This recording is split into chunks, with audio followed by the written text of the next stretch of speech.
días a todos. Es un honor estar aquí para presentar este proyecto que consiste en el rescate del fondo documental del compositor mexicano Joaquín Gutiérrez Heras, una figura esencial en la composición mexicana de la mitad del siglo XX.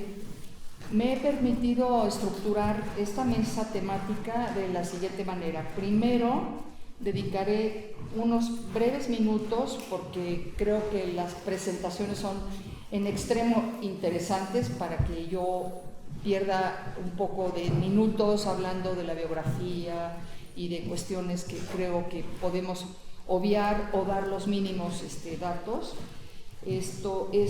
Quiero exponer muy brevemente los objetivos que nos hemos planteado al conformar este grupo de investigación, y a continuación cederé la palabra a Magali Cruz de Nicolás, quien nos hablará sobre los trabajos de preservación, digitalización y sistematización del fondo Joaquín Gutiérrez Heras, que es de lo que parte o deriva nuestro proyecto de investigación. Y siguiendo la lógica de ofrecer una muestra o una muestra breve de los trabajos que hasta ahora han ido derivando de este proyecto a través del acervo y de su registro digital, tenemos el gusto de escuchar las ponencias de los académicos que me acompañan. En primer lugar, presentará su trabajo Leonora Saavedra, la doctora Leonora Saavedra, seguida por Gustavo Martín, Álvaro Vázquez Mantecón, para concluir con José Luis Segura, quien nos hablará de varios proyectos relacionados con la difusión de los trabajos generados por los participantes. Confío en que cada una de estas presentaciones demuestre la riqueza y la profundidad de los estudios que se pueden realizar gracias al fondo documental que tenemos y que será en un futuro donado al Instituto de Investigaciones Estéticas. Ese fondo lo conformó, y ya se va a referir en detalle o con mucho detalle Magali. Lo conformó el propio compositor durante vida y lo dejó, bastante ordenado, con una lógica bastante suya, pero que Magali está trabajando para poder, ahora sí que alimentar las investigaciones de todos nosotros. Debo señalar que además de este grupo que estamos aquí, pertenecen al mismo grupo de investigación la doctora Yael Vitrán, el doctor Luis Jaime Cortés, la doctora Ana Alonso Minuti, que por espacio y porque ya participa en una bola de cosas ya no pudo estar aquí tampoco, pero todos ellos, a quienes sumo a Georg Leidenberger y a Edmundo Camacho, que también anda por ahí, todos ellos formamos este grupo de investigación. Bueno, ¿quién fue Gutiérrez Heras? Para los que no lo conocen, él fue un compositor de madre oaxaqueña y padre asturiano, emigrado a México, que tuvo una infancia difícil y una vida familiar poco convencional. En fin, hay detalles de su biografía que merecen ser conocidos, porque realmente hablan de una superación personal y un deseo de hacer realmente en la vida lo que le gustaba, y creo que lo logró, es convertirse en un gran compositor. Hizo también no paralelamente, sino que primero se orientó hacia la arquitectura, terminó la carrera, pero nunca ni ejerció, hizo estudios, no sé si completos, porque esa parte la está estudiando uno de los investigadores de nuestro proyecto. Y empezó a tener intereses musicales, entonces presentó una obra casi en forma autodidacta, aunque realmente sí hizo algunos estudios por allí, a un concurso que ganó, siendo uno de los ganadores también del propio concurso, el gran compositor José Pablo Moncayo. Entonces hizo un debut como por la puerta grande, ¿no? Y casi compartiendo créditos con un compositor de esa categoría. Luego, buscando una formación ya más sistemática, viajó, estuvo, además de estudiar aquí en México, con Herrera de la Fuente, con Rodolfo Halter, con el propio Blas Galindo, ya viajó al extranjero para ampliar sus conocimientos y gracias a una beca Rockefeller estudió también cursos en la Juilliard School of Music de Nueva York. En fin, su carrera estuvo estrechamente ligada a la UNAM, entonces por eso me parece que su archivo debe finalizar en la institución a la que él estuvo más vinculada, porque él trabajó en Radio UNAM, fue jefe de la discoteca y hizo una labor importantísima allí porque mejoró completamente su funcionamiento, entrenó a la gente que salía al aire con programas, con la correcta pronunciación de los nombres de compositores. En fin, hizo una tarea creo que muy valiosa allí, que es poco reconocida. Y más tarde el director Eduardo Mata se lo llevó para que redactara las notas de los programas de la Orquesta Filarmónica de la UNAM, una tarea que desempeñó largamente y en donde quedan plasmadas pues muchas de sus ideas, de sus aficiones, de sus fobias también, que las tenía a la música y demás. En fin, creo que con eso cierro pues un breve perfil de quién fue. Luego Leonora va a abordarlo de manera un poco más profunda. Y creo que voy a pasar a los objetivos del proyecto, que creo que es la parte más importante de lo que yo quiero presentar aquí. El objetivo general de esta investigación es remediar la carencia de un trabajo académico, musicológico, riguroso, que abarque de manera integral la obra del compositor Joaquín Gutiérrez Heras, a partir del análisis del fondo documental que él conformó a lo largo de su vida. Algo que no he comentado y que también lo va a mencionar Leonora, es Joaquín Gutiérrez Heras fue un compositor de música de concierto, pero dedicó mucho de su trabajo y de su tiempo a la música de cine, y creo que esa parte también queda un poco desconocida o poco conocida, de la cual nos va a hablar Álvaro Vázquez Mantecón más adelante. Entre los objetivos específicos está, recuperar el legado patrimonial de Gutiérrez Heras mediante todo este trabajo de sistematización, estudio, interpretación y difusión del acervo, para que no solamente sea útil a este grupo de investigadores, sino para que sea un acervo de acceso común para todo aquel que quiera, porque hay muchas cosas que puede revelar ese fondo, no nada más del propio compositor, sino de su entorno, del mundo cultural que le tocó vivir. Él tuvo unas relaciones importantes con escritores, con intelectuales y con gente con la cual se carteó. Ya nos comentará Magali de su valiosísimo fondo epistolar, que también tiene y revela cosas muy importantes. Y bueno, entre los objetivos específicos pues estará el elaborar el inventario razonado de toda su producción musical y literaria como fuente para el estudio, balance y difusión de su obra integral. Pues básicamente quiero dar la palabra, salté muchísimas cosas porque he visto las ponencias que presentaron mis colegas y creo que vale la pena escucharlos, porque además traen música y a un compositor no solamente hay que hablar de él, sino escuchar algo de él, y creo que eso es muy valioso en esta sesión. Así es que por lo tanto, ahí está. Bueno, creo que con eso termino. Además soy mala para los PowerPoint, pero no tengo la menor creatividad. Luego Magali me echa la mano porque soy realmente muy poco imaginativa. Bueno, cedo la palabra a Magali y pues te escuchamos con mucho gusto.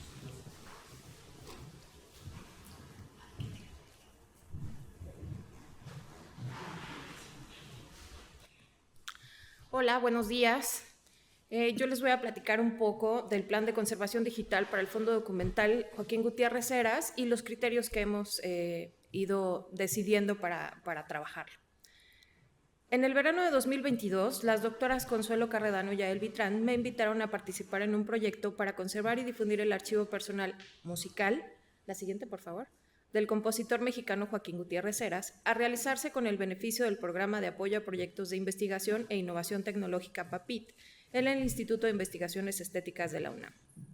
El proyecto contaba ya con un definido marco de académicos sugeridos y de amigos del compositor, así como con horizontes claros en cuanto a los productos finales que podían resultar de dicho trabajo. Sin embargo, para lograrlo era necesario empezar por organizar el archivo y, sobre todo, digitalizarlo para poder socializar la información entre los participantes de acuerdo con sus necesidades de investigación. En ese sentido, mi participación dentro de la etapa de planeación consistió en la creación de una propuesta para la conservación del acervo, por lo que el primer paso fue conocer el archivo y hacer un diagnóstico de este. A esta visita asistimos la archivista Patricia Martínez Rangel y yo, y de este primer acercamiento surgió un primer plan a 3 años que consideraba la conservación integral del archivo. Desde el punto de vista conceptual, mi trabajo se enfoca en abordar los archivos desde la perspectiva de la conservación de acervos documentales, es decir, desde una nueva disciplina caracterizada por la inclusión de diversas propuestas teóricas, procesos, métodos y reflexiones provenientes de diversas disciplinas como la historia, la restauración, el derecho, la historia del arte, la filosofía, la antropología, la sociología, por supuesto la conservación y las ciencias de la información, y en este caso en específico, la música y la musicología. Hay que decir que la conservación en el trabajo con acervos documentales funciona también como concepto paraguas para 3 ejes principales de acción: la organización documental, que engloba el inventariado, la clasificación y el registro de los documentos; la conservación preventiva, que tiene en cuenta la limpieza y la estabilización; y la difusión, que se encarga de la vinculación y la comunicación social.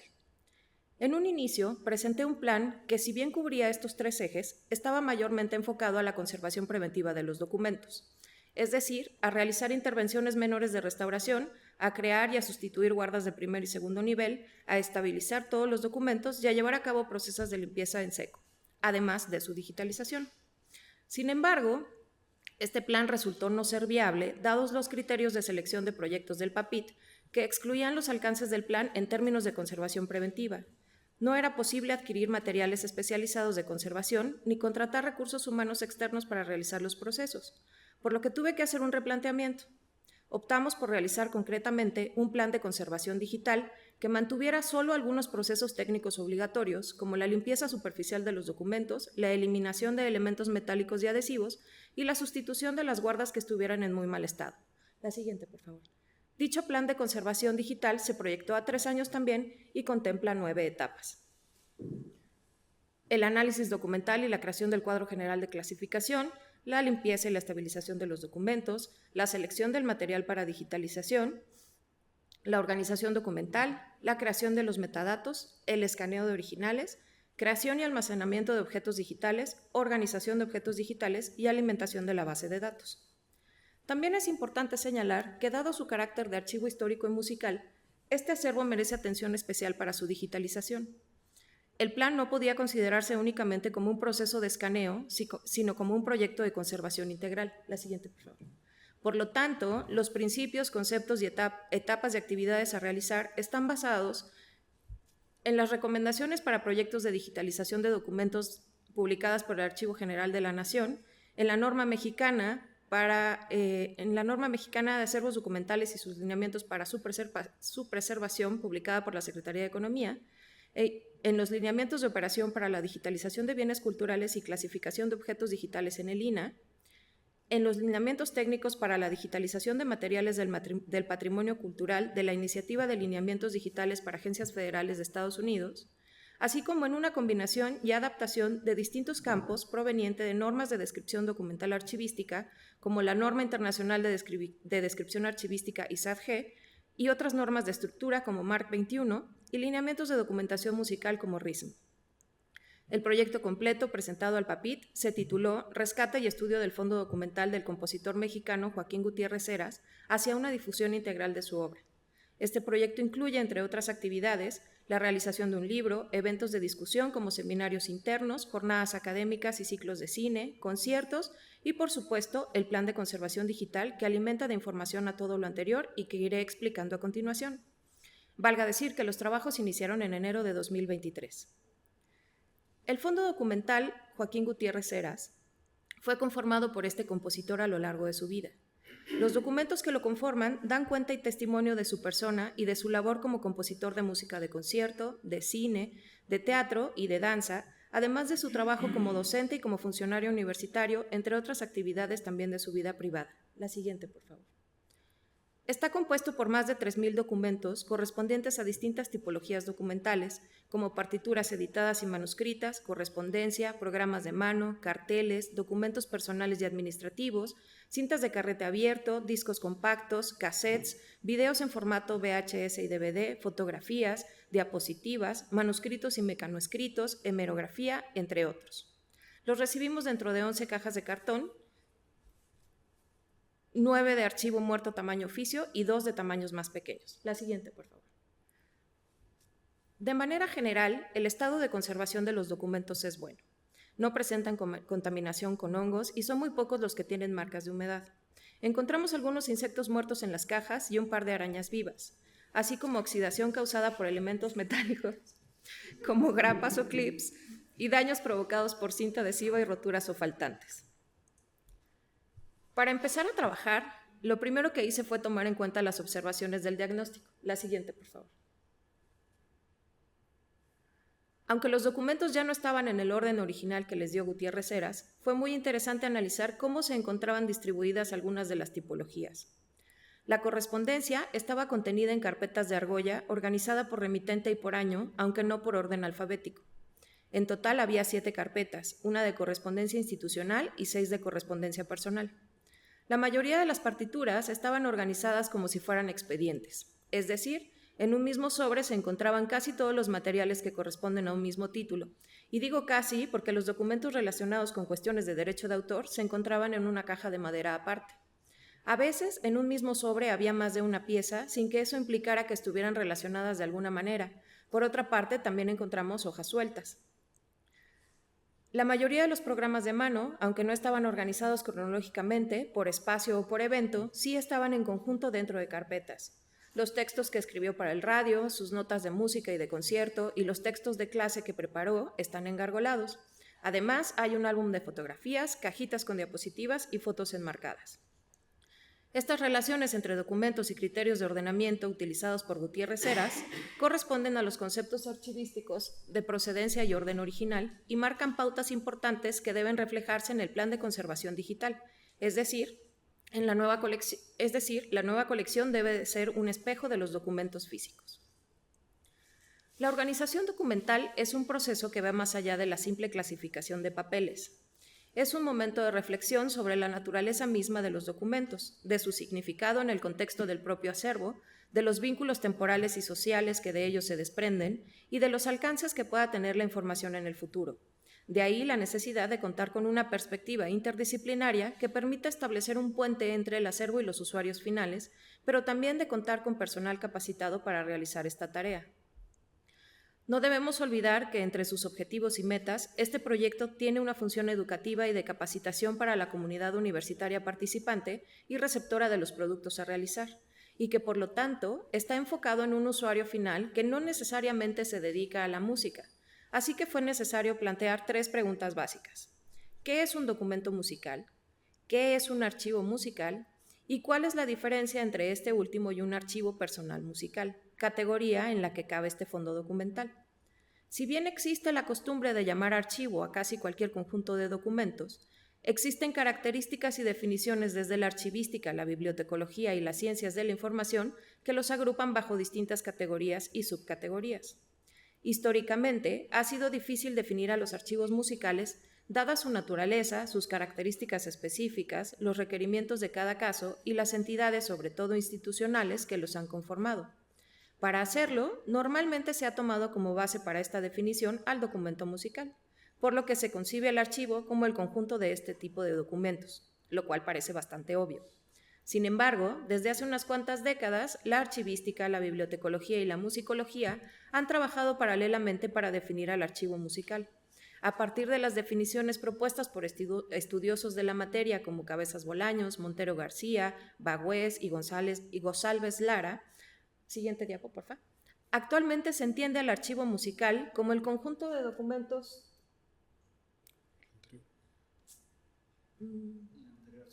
La anterior. Actualmente se entiende el archivo musical como el conjunto de documentos musicales, que son aquellos que contienen música notada o escrita y música grabada, de documentos perimusicales, que son todos los que se relacionan de una u otra manera con la música, independientemente de su tipología, como monografías, revistas, fotografías, además de todos aquellos objetos reunidos por una institución o entidad, generados o recopilados en el ejercicio de su actividad musical. De aquí se desprende la definición de archivo personal musical, que a diferencia del anterior, está conformado por un individuo y no por una institución. Variación casi insignificante, pero que plantea grandes retos y problemas específicos. Muchos años han pasado ya desde la aparición de estas definiciones y todavía no contamos con una norma, un estándar o un manual para el trabajo con archivos musicales que los aborde desde esta perspectiva, es decir, como un conjunto en sí mismo. Ahora sí, la siguiente, por favor. Comúnmente, las normas existentes se encargan de establecer los criterios necesarios para el registro y la catalogación de tipologías específicas, como partituras, grabaciones o libros, y son muy útiles, pero se quedan cortas al momento de intentar analizar al archivo desde una perspectiva más amplia, como la que plantea el giro archivístico, o sea, no solamente como un cúmulo de datos o un espacio de extracción de información. Siguiente, por favor. Sino como una unidad de sentido en sí mismo, inclusive como un vehículo de construcción de memoria. El gran reto que tenemos entonces es cómo organizar los documentos para que quede manifiesta esa unidad y los registros logren ser elementos que aporten a la construcción de la memoria de la música de nuestro país. En eso estamos.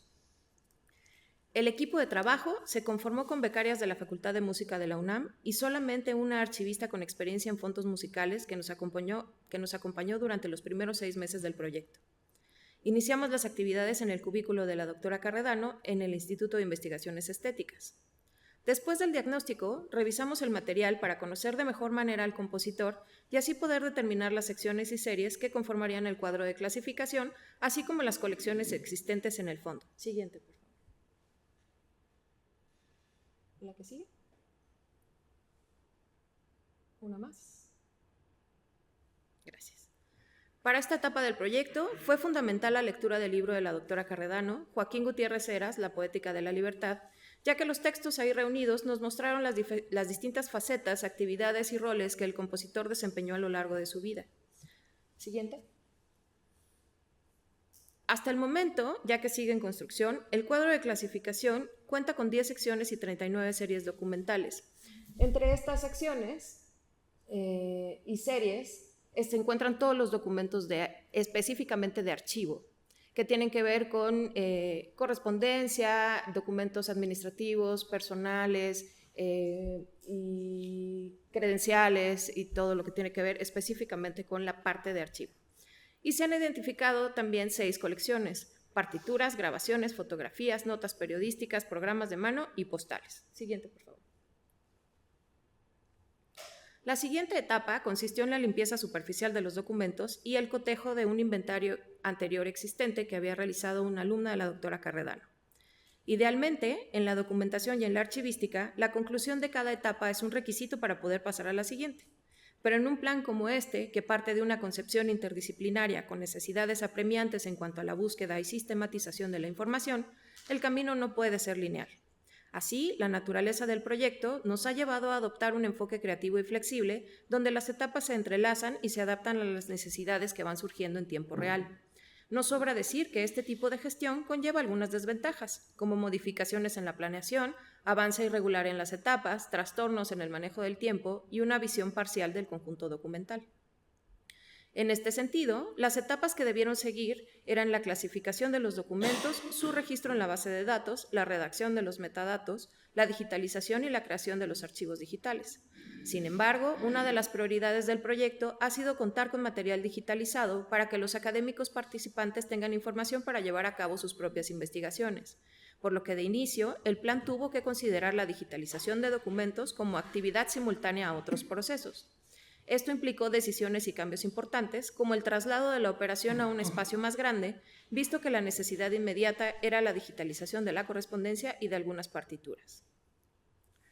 La digitalización de documentos es una necesidad de nuestro tiempo. A través de ella hemos podido democratizar el acceso a la información, socializar documentos que de otra manera no podrían ser conocidos y, por ende, fomentar la investigación y la construcción de conocimiento a nivel global. Es también una gran herramienta para la conservación del patrimonio cultural, ya que ha contribuido a frenar el deterioro de los soportes documentales y a asegurar su permanencia en el tiempo, así como a reconstruir documentos con daños significativos y a preservar el conocimiento resguardado en documentos físicamente ya desaparecidos. Siguiente, por favor. El plan de conservación digital de este fondo contempla la digitalización de entre 800 y 1,000 documentos por año, seleccionados respectivamente de la siguiente manera: correspondencia, música y colecciones restantes. Se trata de una tarea que conlleva precisión técnica, sensibilidad hacia el valor artístico y documental de cada material y una deliberación consciente sobre cómo capturar la esencia de cada documento de la mejor manera. Para lograrlo, el equipo de digitalización es de gran importancia. Después de varias pruebas, se concluyó que un escáner de cama plana era lo más adecuado para las partituras y los materiales sueltos, y uno planetario para publicaciones y documentos encuadernados. En cuanto a los formatos, fueron las propias necesidades de conservación y difusión las que los dictaron. Cada documento se digitalizaría en 3 formatos distintos a 600 dpi. El primero, TIFF,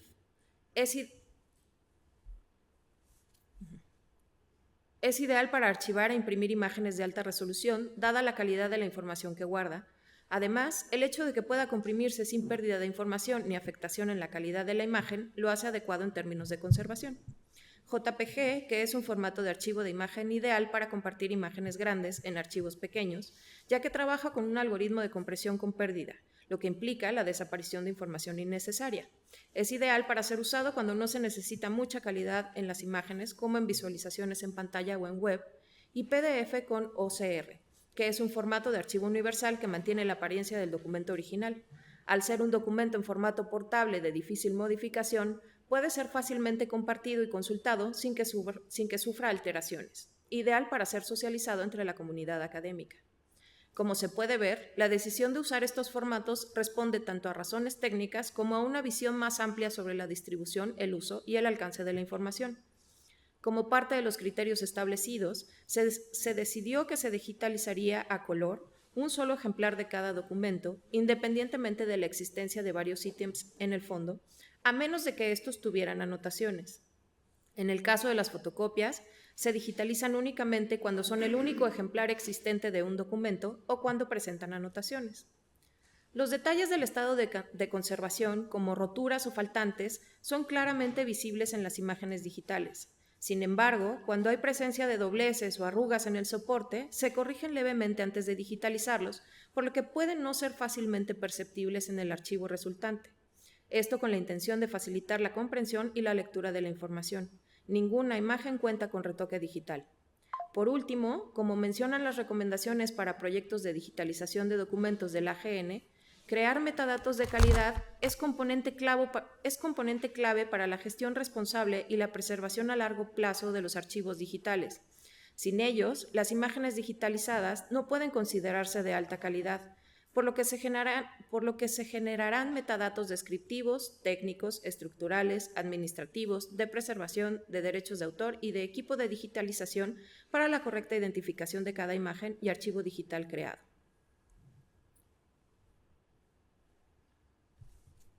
La siguiente, por favor.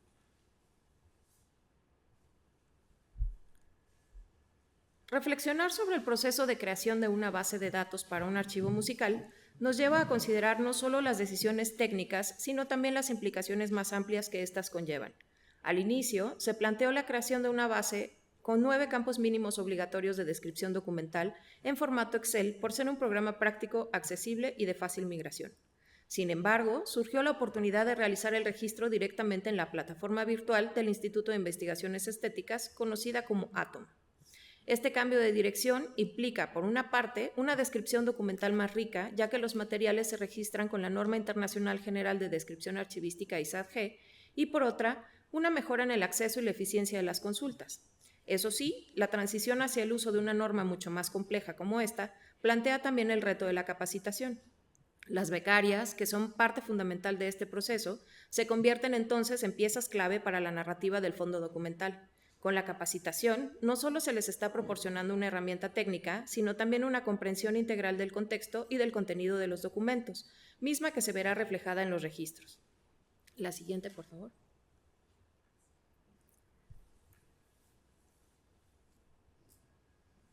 Antes de articular mis reflexiones finales, me gustaría mostrar un par de documentos digitalizados.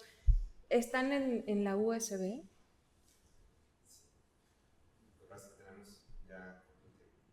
Bueno, entonces paso directamente a la reflexión. Yo tengo varios. Bueno, perfecto. Buenísimo. Entonces, la siguiente, por favor. Un plan de conservación digital como este nos permite considerar la profundidad del proceso de conservación y de digitalización no solo como un conjunto de tareas técnicas, sino como un acto significativo de preservación cultural y de memoria colectiva. Una vez terminados los procesos y medidos los alcances, puede usarse el plan como plataforma o modelo para futuras iniciativas de conservación y de tratamiento de archivos. Como ya se dijo, la naturaleza interdisciplinaria del proyecto mejora la calidad del trabajo e invita a una reflexión más amplia sobre el valor de los archivos como espacios de construcción de significado y de entendimiento cultural. Desde esta perspectiva, la organización documental se transforma en un ejercicio de análisis y de diálogo que, a partir de los registros y del manejo de la información, busca tender un puente para las nuevas generaciones entre pasado, presente y futuro. Por supuesto, el camino no ha estado exento de desafíos. La adaptación a circunstancias complejas ha evidenciado la importancia de invertir en el desarrollo de habilidades y de capitalizar los conocimientos del equipo para asegurar la difusión efectiva del fondo documental. Siguiente, por favor. Hasta el día de hoy, los logros son notables. Hemos concluido la limpieza de los documentos, son aproximadamente 3.455, más bien son 3.455. Llevamos la mitad de la digitalización de las partituras, que junto con la correspondencia arrojan un total de 1.701 documentos digitalizados, 7.405 archivos digitales y 14.464 imágenes. Cada uno de estos archivos electrónicos representa un gran esfuerzo técnico y un paso hacia la construcción de un legado compartido, donde la historia, la música y la cultura puedan ser explorados, aprendidos y apreciados por todos.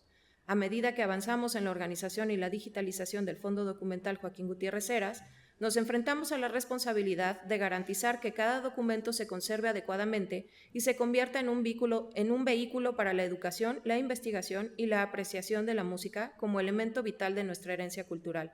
Con ello, la labor que estamos realizando es también un homenaje a la vida y obra del compositor y un compromiso con la memoria musical de nuestro país. Muchas gracias.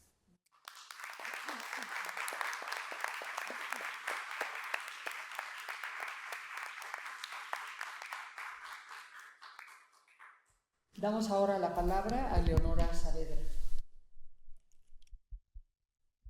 Muchas gracias, Consuelo. ¿Sí, me escuchan bien hasta allá atrás? Sí. Gracias, Consuelo, y quiero aprovechar para dar las gracias a Magali, que efectivamente estuvo digitalizando todo lo que le pedimos a gran velocidad para nuestro trabajo. Me voy a pasar de los 20 minutos porque traigo ejemplos musicales y esos toman tiempo, pero creo que es importante oír la música de Gutiérrez Heras. Joaquín Gutiérrez Heras fue un compositor de música de concierto y de música para cine. En el año de la publicación del libro pionero de Consuelo Carredano, Joaquín Gutiérrez Heras, La poética de la libertad, su obra para cine rebasaba en número su música de concierto. Pero en los últimos 20 años del siglo pasado, su música arreció en productividad y por lo tanto en visibilidad y por lo tanto de nuevo en productividad. Su música incluye una variedad de géneros vocales e instrumentales, unos cuantos ejemplos de cada uno. La mayor parte de lo que se sabe sobre Gutiérrez Heras llega a nosotros en forma de notas para discos, entrevistas y reseñas de conciertos. y por supuesto la historia oral, muy importante, de la música mexicana del siglo XX. Es por ello que es necesaria una investigación profesional y dedicada sobre su música, como menciona Consuelo, y que es el propósito de este proyecto. Esperamos que estos comentarios sobre algunos aspectos de algunas obras y el libro de ensayos que se publicará como parte de este proyecto estimulen su estudio. La vida y la obra de Gutiérrez Heras han generado narrativas diversas, algunas de las cuales ya ahora, en 2024, podemos cuestionar. Por ejemplo, hemos tratado varias veces de definir su estilo en relación a la historia de los cambios estilísticos en la música mexicana que nosotros mismos hemos escrito. ¿Fue Gutiérrez Heras nacionalista? ¿Fue miembro de la vanguardia? Su producción ha resistido ser inscrita en esa historia. Otra narrativa frecuente lo define como compositor autodidacta. Gutiérrez Heras no tuvo una educación musical temprana ni lineal. Empezó tarde y completó una formación tomando cursos en diferentes partes del mundo en diferentes momentos, México, Francia, Nueva York. Pero estudió contrapunto, análisis y composición con, como dice Luis Ignacio Helguera, una variada y brillante nómina de tutores. Es cierto que absorbió de ellos lo que le interesó y lo que quiso, era bastante testarudo, pero también es cierto que estudió incansablemente las partituras de otros compositores. Esta formación a retazos es quizá notable para un compositor del siglo XX, pero en siglos pasados los compositores aprendían su oficio justamente así. Y Gutiérrez Heras tenía oficio, un oficio que es necesario destacar a través de la investigación. Hay adjetivos que se repiten constantemente al hablar de su música y que dan una buena idea de su estética general y su actitud hacia la composición.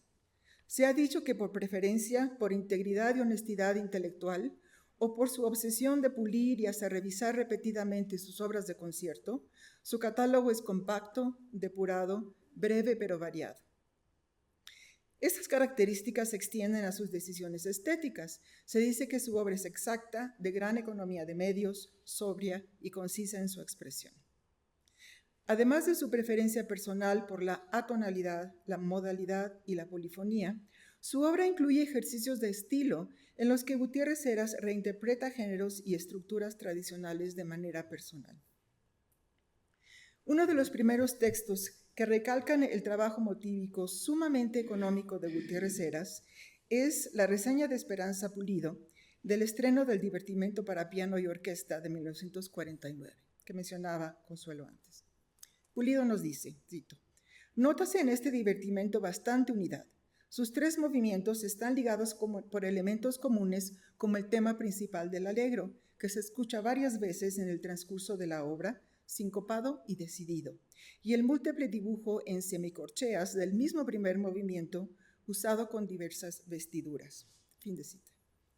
He aquí los temas del primer movimiento que, con gran economía, se derivan uno de otro. El divertimento empieza con una célula melódica en los timbales, revestida armónicamente enseguida por la orquesta. Do, si bemol, sol. Unos compases más tarde encontramos su transformación en un tema sincopado que conserva algunos de sus elementos interválicos como la segunda mayor y la cuarta justa. ¿Podemos oír el primero?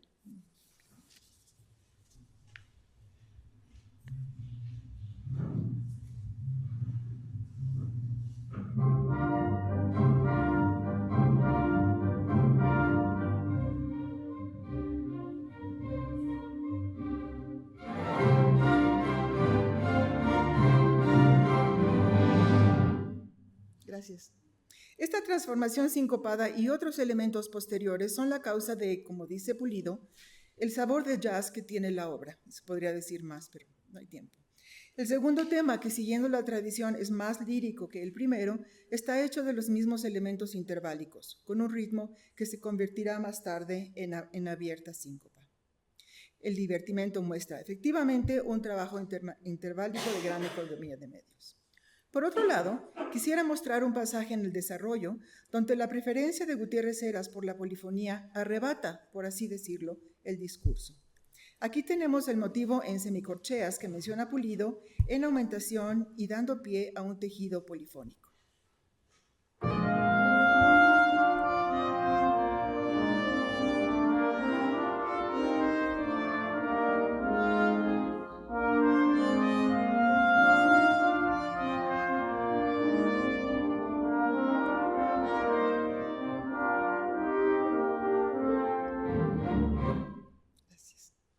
Como vemos, un discurso que hasta ese punto había sido más bien neoclásico modal, se transforma por unos segundos en un discurso del barroco temprano, a cargo de un cuarteto de metales que recuerda a Giovanni Gabrieli. Conociendo a Gutiérrez Heras, este ejercicio de estilo le debe haber provocado más de una sonrisa. Yo creo que es una travesura. La música de nuestro compositor es diatónica y, como escribió Helguera, sus exploraciones técnicas y expresivas lo conducen lo mismo por un tonalismo modal sembrado de disonancias que por un atonalismo distante de Schoenberg. Un aspecto de la música de Schoenberg que le resultaba a Gutiérrez Heras sumamente ajeno es el cromatismo. En una entrevista con Roberto García Bonilla, por ejemplo, Gutiérrez Heras incluso dijo: hasta ciertas líneas cromáticas en Mozart me molestan un poco. El desarrollo de la armonía después del siglo XVIII tampoco la siento muy cercana a mí. Es decir, la armonía cromática, las melodías que se mueven por semitonos, no me atraen. Gutiérrez Heras detestaba el movimiento de la sensible dentro de la tonalidad clásica, grado que se evita dentro de la modalidad. Tan es así que un género de esencia netamente dieciochesca, como el tema con variaciones, da pie en manos de Gutiérrez Heras a un neoclasicismo que más bien sigue a Ravel en su modalidad. He aquí las variaciones sobre una canción francesa, originalmente para clavecín, aquí en piano. Este es el tema.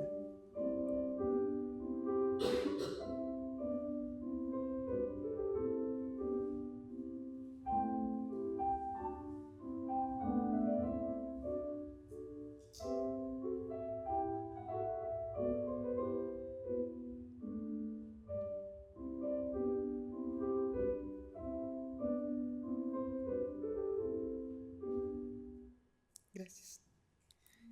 Como he señalado en otra ocasión, las preferencias de Gutiérrez Heras lo llevaban de la audición a la composición. Es decir, él encontraba pasajes en la música de otros compositores que le seducían en particular y que después, analizándolos, descubría que eran modales, o bien que estaban dentro de la llamada escala octatónica o segundo modo de transposición limitada de Messiaen. En la música de Gutiérrez Heras, la modalidad está empleada a menudo en enlaces armónicos. Decía, por ejemplo, si tú compones algo en lo que estás usando mucho el cuarto y quinto grados, es decir, que escamoteas un poquito el primer grado, estás prácticamente en lo modal. En otras ocasiones, la modalidad está usada de manera estructural. Podemos ver esto en el primer movimiento de la sonata simple para flauta y piano de 1966. Dicho movimiento sigue a grosso modo la estructura de las sonatas preclásicas primer movimiento. Una primera sección que introduce los materiales primarios, una sección central y una reexposición. El movimiento se desempeña en la modalidad de re dorio, que expone su primer tema. Y aquí el primer tema.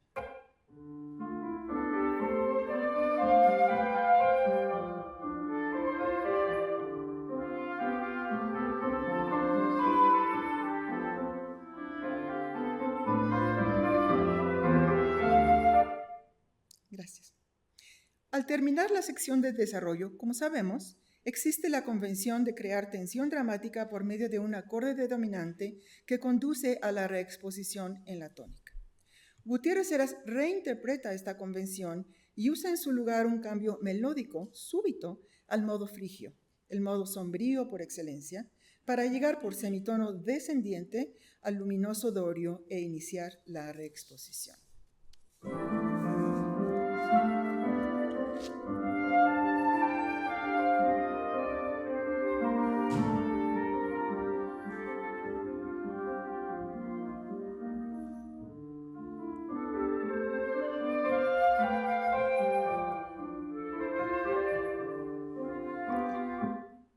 Lindo, ¿no? El frigio luego.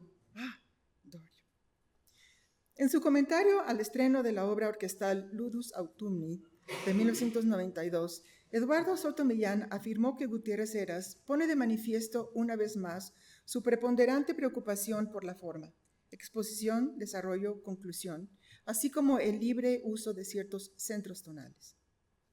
Soto Millán comentó también el uso de los recursos tímbricos de la orquesta por secciones y en solos instrumentales.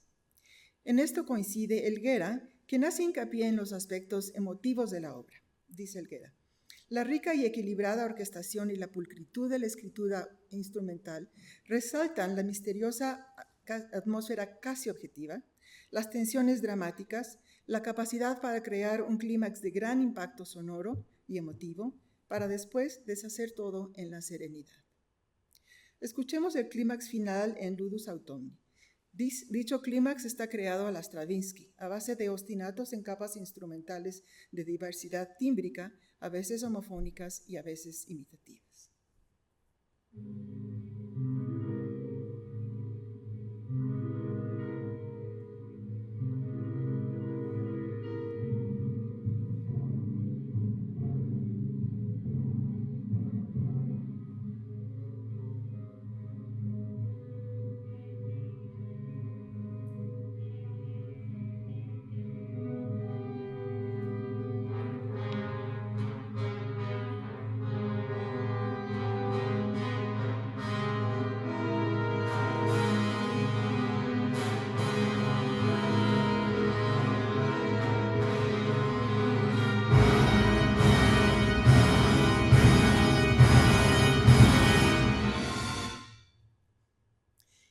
Termina su comentario de esta forma. Tanto Ludus Autumni como la Sinfonía Breve de 95 revelan, si no me equivoco, dice él, una faceta más extrovertida del compositor, con mayor explosividad y mayores atrevimientos dramáticos. El comentario es exacto. Gutiérrez Heras era un ser sumamente privado y, como lo sugiere García Bonilla en su entrevista, hasta ensimismado. Pero es cierto que hay en su música un atrevimiento emotivo de carácter casi personal en las últimas 2 décadas del siglo XX. Quisiera hacerles escuchar un par de obras más. En 1982, Gutiérrez Heras dijo estar escribiendo una obra coral sobre el Salmo 130 de Profundis, incorporando también otros salmos que son, dijo él, como de desesperación, de reclamación. El resultado fue De Profundis, con texto en latín para coro mixto y percusiones. Es una obra, en mi opinión, atípica de Gutiérrez Heras por la gran cantidad de pasajes en texturas homofónicas. En el Renacimiento, como él probablemente sabía, las texturas homofónicas a menudo eran empleadas para permitir que incluso la divinidad misma escuchara el texto con claridad. Ana Alonso Minuti, en una ponencia reciente, mostró cómo Gutiérrez Heras, o su yo poético, confeccionó en esta obra un texto muy personal en el que el yo, el salmista, se lamenta de su soledad y su infortunio, le reclama a Dios su indiferencia y le pide clemencia. Alonso situó este texto de manera convincente en el contexto de la vida de Gutiérrez Heras, quien sufrió desde pequeño y aún de adulto repetidos abandonos por parte de seres queridos. He aquí el poderoso principio donde el coro poco a poco entona y repite 3 veces el texto, en latín, desde lo más profundo, grito hacia ti.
¿Estaban escalofríos? ¿No?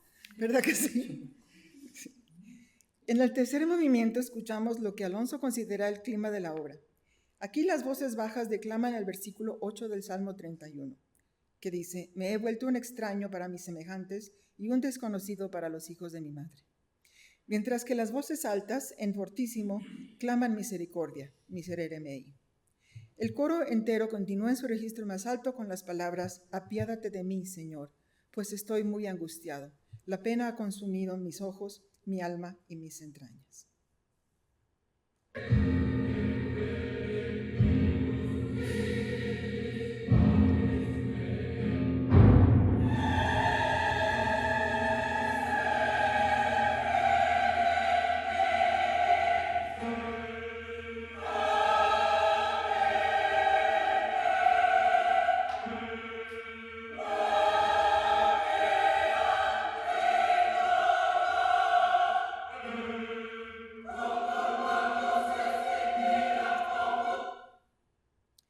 Quisiera terminar con una obra favorita mía, Postludio para orquesta de cuerdas, escrita 4 años después de De Profundis.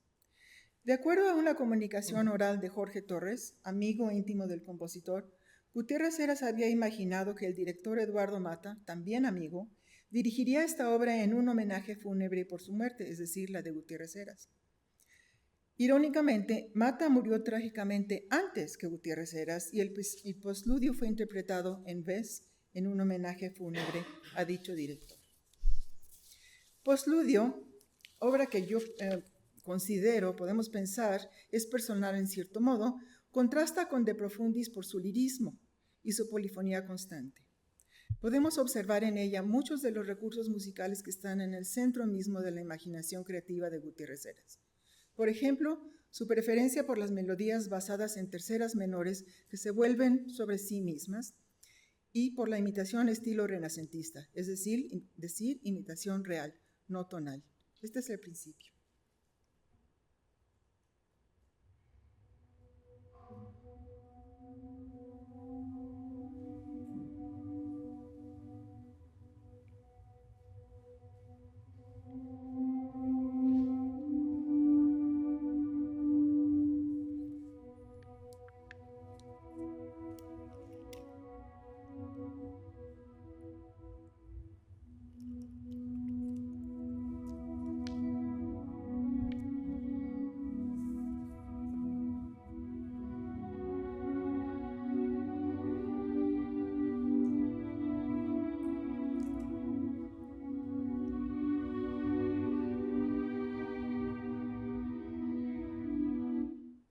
Ahí va empezando la imitación, ¿no? Tome tiempo.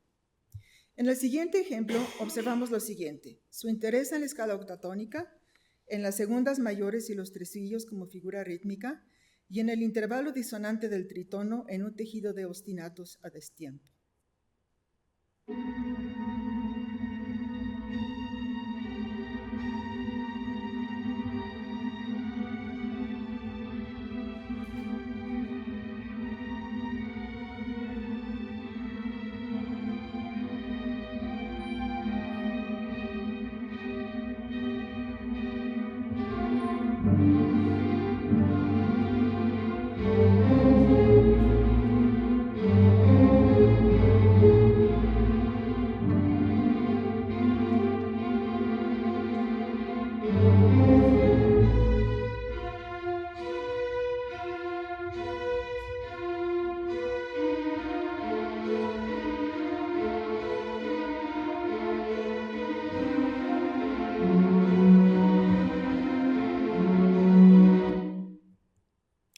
Finalmente, observemos su uso de la modalidad, incluyendo el uso expresivo del modo frigio. He aquí el inicio de la última sección del postludio, en la que el lirismo se desborda con una melodía a medio camino entre mi menor natural y si frigio, dependiendo de dónde escuchamos el centro tonal, expuesta en polifonía imitativa.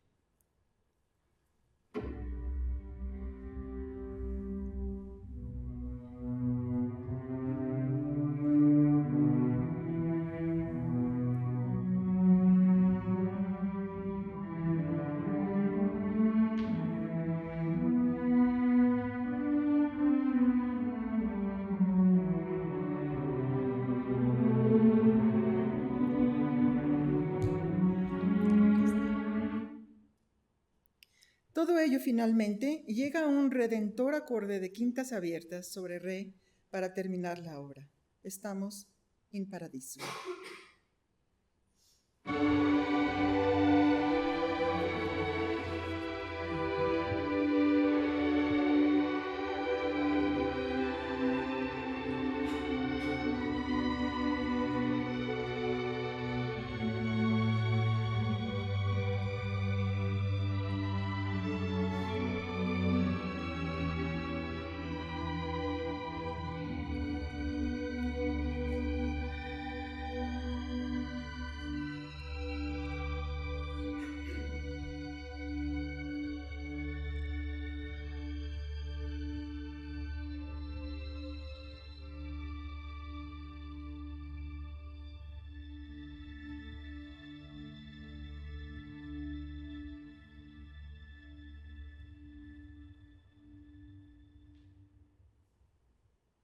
Muchas gracias.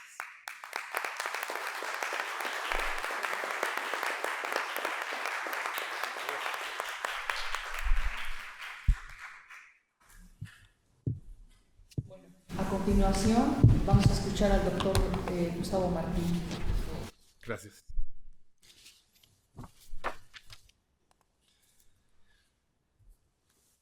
Muy buenos días. Se ha planteado previamente el día de hoy cómo en este proyecto nos estamos aproximando en una forma multidisciplinaria a la figura y a la obra de Gutiérrez Heras.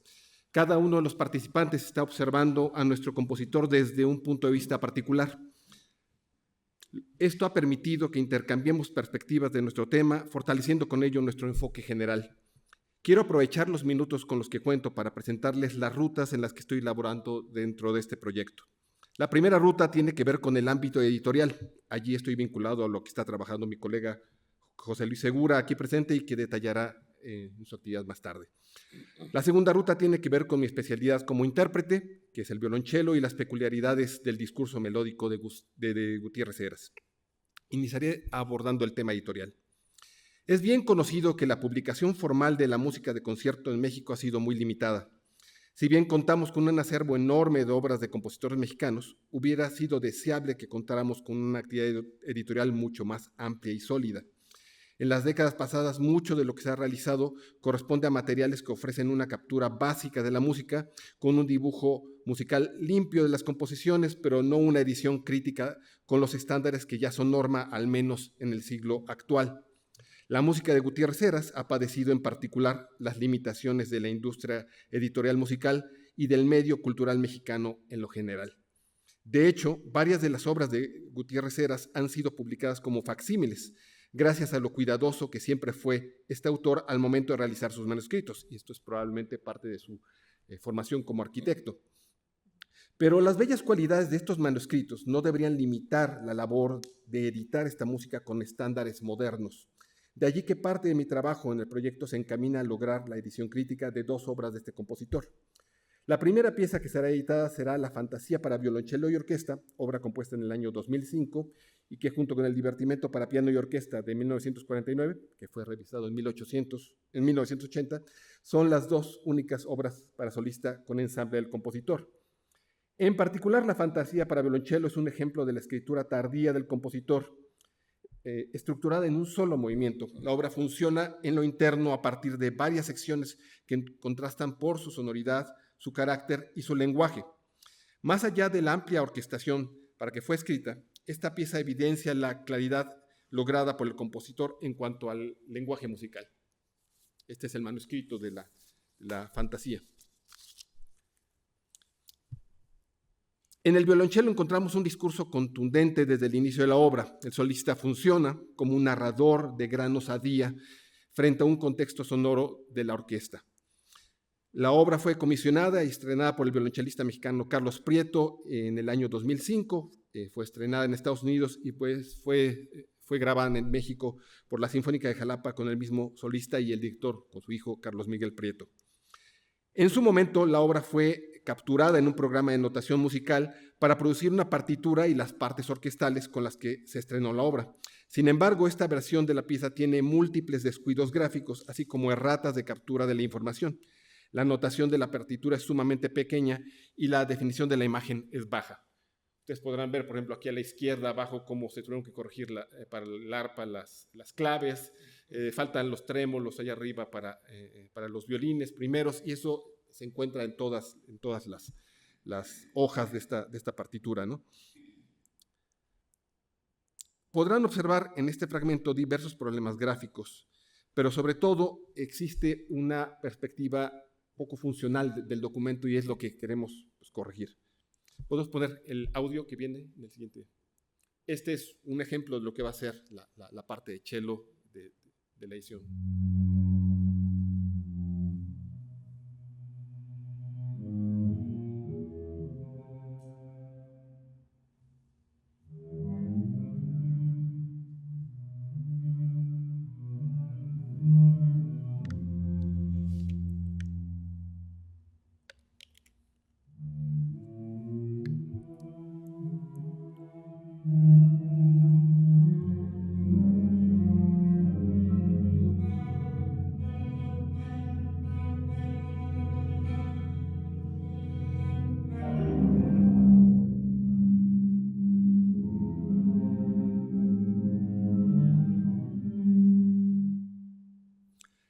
La meta entonces será producir una partitura de estudio de la obra, así como una versión de mayor tamaño que sea funcional para la labor del director en ensayos y conciertos. Se prepararán las diferentes partes de los instrumentos de la orquesta, así como la parte para el solista. En particular, esta parte del solista se presentará en dos formatos. Una versión que podemos llamar limpia, que corresponde a la forma original de la pieza con base en las fuentes con las que contamos. Pero se incluirá también una versión que contenga las consideraciones interpretativas, arcadas y digitaciones del maestro Carlos Prieto. Cabe señalar que presentar estas dos versiones de una obra, una en limpio y otra con recomendaciones de un experto, es un estándar en las ediciones críticas modernas. La segunda parte de mi participación en este proyecto corresponde al ámbito de la música de cámara. Mucha de la música por la que se recuerda a Gutiérrez Heras fue para el cine, pero lo que creó en el género de la música de cámara es muy relevante también cuando se observa integralmente el catálogo del compositor. Con base en lo anterior, una de las actividades del proyecto que organizo con mis colegas Edmundo Camacho y José Luis Segura consiste en la curaduría de un concierto integrado únicamente con obras de cámara. Para integrar este concierto se han contemplado dos perspectivas primordiales. La primera consiste en lograr la mayor variedad posible de instrumentación en las obras. Con este fin, el concierto incluirá 5 obras con los siguientes instrumentos y combinaciones. Por un lado, las variaciones para clavecín sobre una canción francesa, para clavecín solo, esta obra es de 1960. Nictálope, para 2 guitarras, que es de 1990. La sonata simple, para flauta y piano, de 1965. 3 piezas para violonchelo y arpa, de 2005. Y la sonata para 6, para flauta, clarinete y cuarteto de cuerdas, de 1997. Con lo anterior, considero que se logra una amplia variedad tímbrica, diversidad en el tipo de composiciones a presentar, y todo esto abarcando un ámbito de 45 años en cuanto a la propuesta creativa del compositor. Es un espectro pues, bastante amplio. La segunda perspectiva de este concierto procura a un punto de vista, o se remite a un punto de vista didáctico. Una de las consignas del actual proyecto es difundir la obra de Gutiérrez Heras. Pero para lograr esto es primordial incluir en las nuevas generaciones de intérpretes a esta música, impulsarlos a que la conozcan y pues motivarlos a que la toquen. Con este criterio en mente, contemplamos que la mayoría de los intérpretes que participarán en este concierto serán alumnos de esta Facultad de Música de la UNAM. Estos alumnos recibirán apoyo en la preparación de las obras por parte de sus profesores y en algunos casos interactuarán con profesores del área directamente en el escenario. El concierto está planeado para presentarse a finales de mes de octubre de este año. La parte faltante de mencionar concerniente a mi participación en este proyecto tiene que ver con la música de cámara y el trabajo editorial. En concreto, con la edición crítica de las 3 piezas para violonchelo y arpa antes mencionadas. Nuestro compositor cuenta con 4 obras en donde el violonchelo es particularmente protagónico. Me refiero a las siguientes. Ahí está bien. El dúo para flauta y sol, en flauta, sol y violonchelo. La canción en el puerto para violonchelo y piano. Las 2 piezas para violonchelo y piano. Y las mencionadas 3 piezas para violonchelo y arpa. Las 2 primeras obras fueron editadas por Ediciones Mexicanas de Música. Sin embargo, hoy en día ya son inencontrables, dado que nunca se les dio reimpresión. Y pues tristemente, considerando la situación de esta editorial, yo creo que esto no va a cambiar. La tercera obra fue editada en un proyecto que coordino, que es El violonchelo en México. Es una edición crítica que fue realizada para la interpretación pública de las obras. Esta es la primera página de esta edición. La cuarta obra de esta lista, Las 3 piezas para violonchelo y arpa, es una obra inédita que casualmente fue escrita el mismo año en que fue escrita la Fantasía para violonchelo y orquesta, es decir, en 2005. La obra fue escrita ex profeso para una velada poético-musical que se dio el 1 y 2 de noviembre de 2005 en el Panteón del Cerro del Tepeyac como homenaje a Javier Villaurrutia. De hecho, la música se escuchó junto con la poesía de Villaurrutia precisamente frente a su tumba. El evento fue concebido por la actriz Marta Verduzco, a quien está dedicada la obra y que es una íntima amiga del compositor, y David Verduzco también, quienes declamaron los versos relativos a la muerte del poeta mexicano. En cuanto a su discurso musical, en esta obra de Joaquín Gutiérrez Heras empata en lo creativo con lo ocurrido con muchos otros notables compositores del pasado al cierre de su vida creativa. Estas piezas son la expresión de una delicada y planeada síntesis sonora. El compositor es tremendamente económico en la exposición de sus ideas y más allá del grado de aparente sencillez que proyecta la escritura en la partitura, lo que se puede percibir como escucha es una imagen sonora concreta y contundente. ¿Puedo escuchar el audio?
Es el primer fragmento de esta segunda pieza.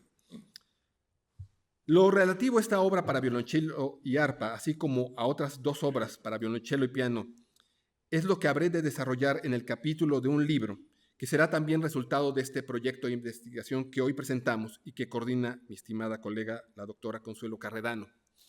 En este capítulo presentaré una lectura retórica de uno de los aspectos creativos del compositor que más me atraen, el lirismo melódico. Uno de los aspectos que vinculan la retórica poética con la música es la capacidad para que el discurso influya en la percepción y la consecuente creación o construcción de una realidad. En el caso de la música, esta construcción se da inicialmente en lo interno, en lo íntimo, y se mezcla con las diversas rutas de pensamiento y de sentir de una persona. Las metáforas son el resultado de ello. Las metáforas se dan en el lenguaje y en la música y pueden moldear la experiencia del oyente. Quiero entonces aprovechar las tres obras de cámara de Joaquín Gutiérrez Heras, en donde el violonchelo es protagónico, para desarrollar esta perspectiva. Me refiero a las obras tardías, donde el violonchelo es protagónico. En particular me refiero a La canción en el puerto, a las dos piezas para violonchelo y piano, y a Nostalgia en la muerte, estas tres piezas para violonchelo y arpa. Todas estas obras, en mi opinión, manifiestan un lirismo muy determinado. No contemplo en este caso el dúo para flauta en sol y violonchelo de este autor. Esta obra se realizó con una perspectiva sonora completamente distinta. Es una pieza exploratoria que aprovecha muchos efectos sonoros de ambos instrumentos y se expresa, sin embargo, con un tipo de melodía instrumental y no vocal. Gutiérrez Heras se caracterizó por ser muy reservado, como ya se ha mencionado en esta mesa, y lo fue en particular para hablar de su obra. Con todo, en una conversación que sostuve con él en el año 2009, expresaba lo siguiente.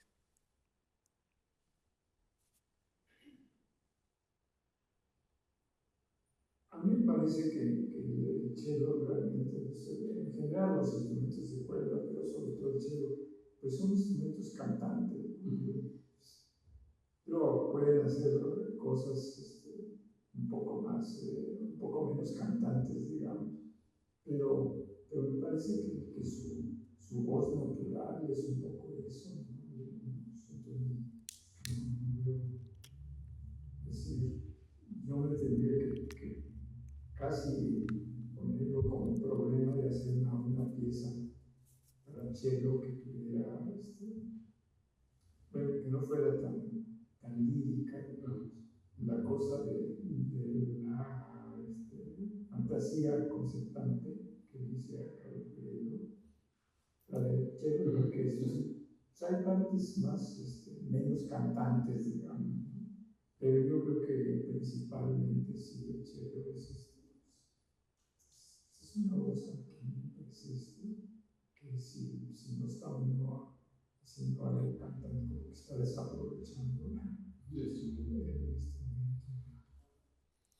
Sostengo entonces, de igual modo que Gutiérrez Heras, que el lirismo es una ruta natural del violonchelo, y el lirismo es una palabra que concuerda en todas estas obras que he mencionado.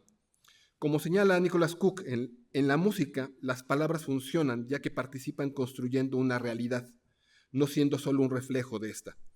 Y esto, cito aquí a Cook, quiere decir que los lenguajes de la música que utilizamos, las historias que contamos en ella, ayudan a determinar lo que es la música, lo que queremos decir con ella y lo que significa para nosotros.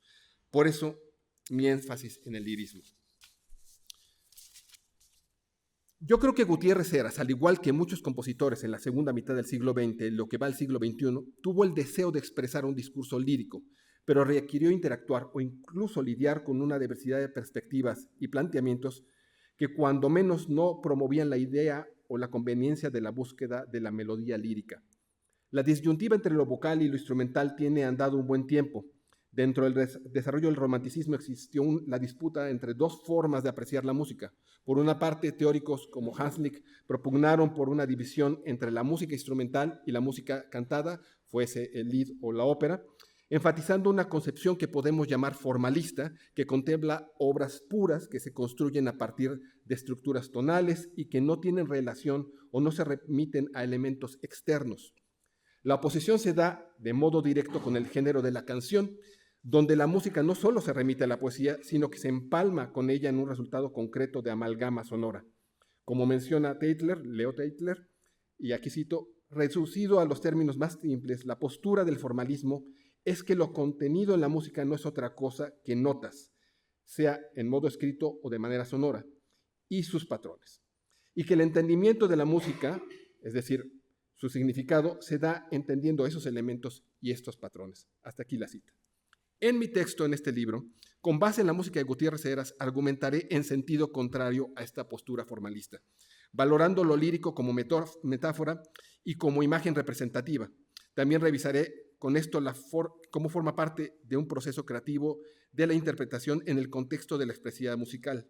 Valoraré entonces las cualidades que encuentro en el discurso del compositor, el cual en estas obras no rompe con lo vocal dentro de lo instrumental, tampoco rompe, hay que decirlo, con la tonalidad en esta etapa tardía de su creatividad, y eso es importante para ubicarlo en la música de concierto mexicana. La partitura de las piezas para violonchelo y arpa, tan ligadas a la poética de la muerte, será mi aportación editorial final del proyecto. Con esto trataré de rendir tributo a este admirable compositor que nos dejó en el año 2012 y que desde el más allá podría usar las palabras de Villaurrutia para decirnos que no el amor, sino la oscura muerte, nos precipita a vernos cara a cara a los ojos y a unirnos y a estrecharnos. Más que solos y náufragos, todavía más y cada vez más todavía. Muchas gracias.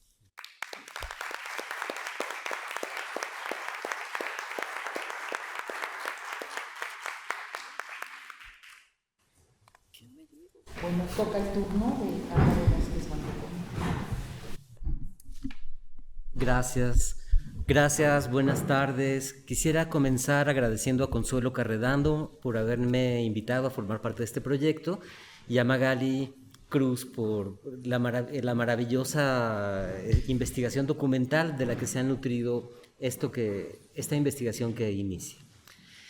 En esta ponencia se presentará un análisis sobre la forma de trabajo de Joaquín Gutiérrez Heras en el cine, a través de la revisión de su archivo, en contraste con las películas en las que participó. Se establecerá la imbricación entre música e imagen como una forma específica de intermedialidad. Lo que intentamos aquí es mostrar el carácter y el estilo del compositor, en contraste con otros músicos del momento, involucrados también en la creación cinematográfica. Ponemos la siguiente. Habría que empezar hablando sobre la importancia de Joaquín Gutiérrez Heras en este cambio del nuevo cine mexicano de la segunda mitad del siglo XX, en el sentido de que Joaquín Gutiérrez Heras acompañó a una generación muy interesada en renovar formalmente al cine, y a Gutiérrez Heras en este caso le tocaría la parte de renovar su dimensión sonora. En una parte de la investigación habría que hacer un alto y detenerse en la comparación de los otros tipos de música del cine mexicano industrial de la llamada época de oro, del cine clásico, no sé, Antonio Díaz Conde, Raúl Lavista, y entender un poco la dimensión, pero aquí no me daría tiempo. Lo que sí diré es que entonces Joaquín Gutiérrez Heras forma parte de una generación de cineastas, de equipos creativos que quieren renovar el cine a partir de los años 60. Es una generación que surge a partir de la publicación de la revista Nuevo Cine, que están buscando un cine de autor, un cine que exprese, un cine obra de arte, y por supuesto que el tipo de música que se requiere ahí es un tipo de música diferente. Y así entonces Gutiérrez Heras acompañará a toda una generación. Entre muchos otros directores estarían Salomón Leiter, Juan Ibáñez, Benito Alarraqui, Juan José Gurrola, Carlos Velo, aunque bueno, Carlos Vela no era de su generación, precisamente, Alberto Isaac, Juan Guerrero, Felipe Casals, Jaime Humberto Hermosillo, Arturo Ripstein, José Estrada, Julián Pastor, Gita Shifter, entre otros. Y aunque para el cine fue muy importante la participación de Gutiérrez Heras, quizá para el compositor no era tan importante su participación en el cine. Cito un fragmento de una entrevista que le hizo a principios de los años 80 a Juan Arturo Brennan en la revista de la universidad.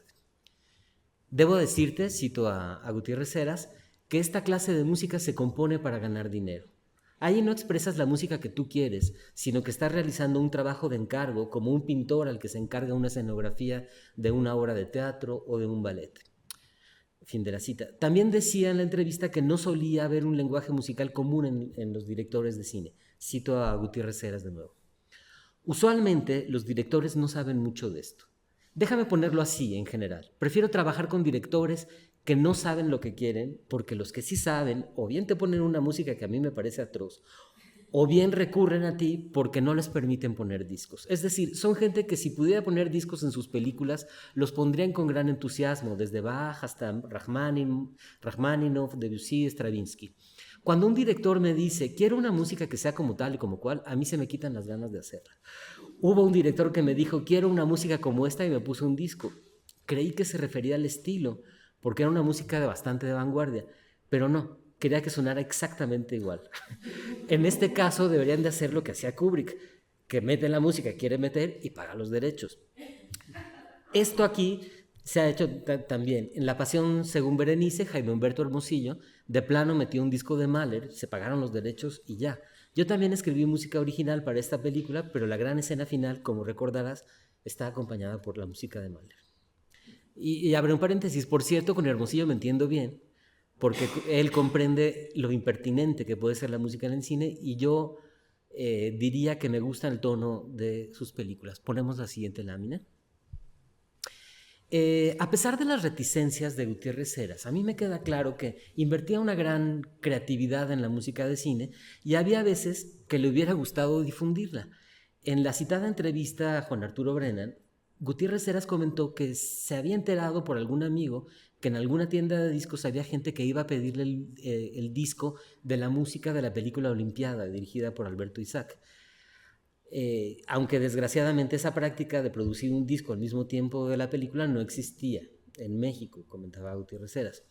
En algún documento de su archivo, que es este que están viendo, que por cierto no sé por qué se me hizo de esa manera, una disculpa, le pide al director del IMCINE, que entonces era Alejandro Pelayo, permiso para incluir 4 de sus temas, de los temas que compuso para la película Campanas Rojas, en un CD.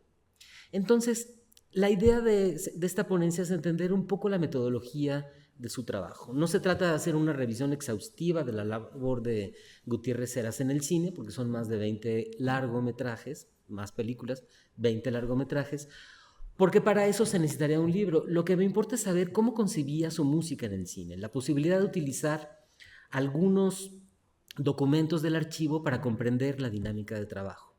Aunque no hay un expediente para cada una de las películas para las que compuso música, la documentación resguardada, cuando menos la que Magali me ha pasado hasta ahora, permite formarnos una idea de la manera en que efectuaba su labor. Ponemos la siguiente. Gutiérrez Heras, como muchas personalidades que dieron forma al nuevo cine, entró a la industria contratado por el productor Manuel Barbachano Ponce. El 9 de septiembre de 1965, Producciones Barbachano lo contrató para realizar la música de La Viuda, dirigida por Benito Alasraqui. Le pagarán 5,000 pesos, que para entonces eran unos $400. El contrato estipula que el pago de los músicos era por cuenta de la productora, así como las cintas magnéticas. Ponen aquí la lista de los 8 músicos que grabaron la música de la película: oboe, clarinete, fagot, corno, trombón, percusiones, arpa y contrabajo. Ponemos la siguiente y damos a la siguiente. Ponle a la siguiente, como si pasaras a la siguiente lámina. He tenido suerte de encontrar un nuevo funcionario que sabe clasificar muy bien los momentos. Esta es una de las películas hechas con Manuel Barbachano, es un alma pura.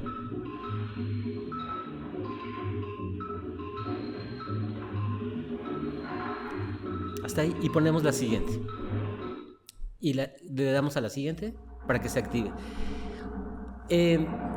Es interesante decir que la experiencia del cine de Gutiérrez Heras no solamente estuvo ligada a la composición, sino también a la musicalización. En este caso, estamos viendo la musicalización del cortometraje Alberto Gironella, de Juan José Gurrola, un documental sobre el pintor Alberto Gironella, producido por la Dirección de Difusión Cultural de la UNAM. Aquí lo que está haciendo es, para dar este tono vanguardista, está poniendo música de Pierre Henry, es Tam Tam de 1950. Ahora sí lo escuchamos unos segundos.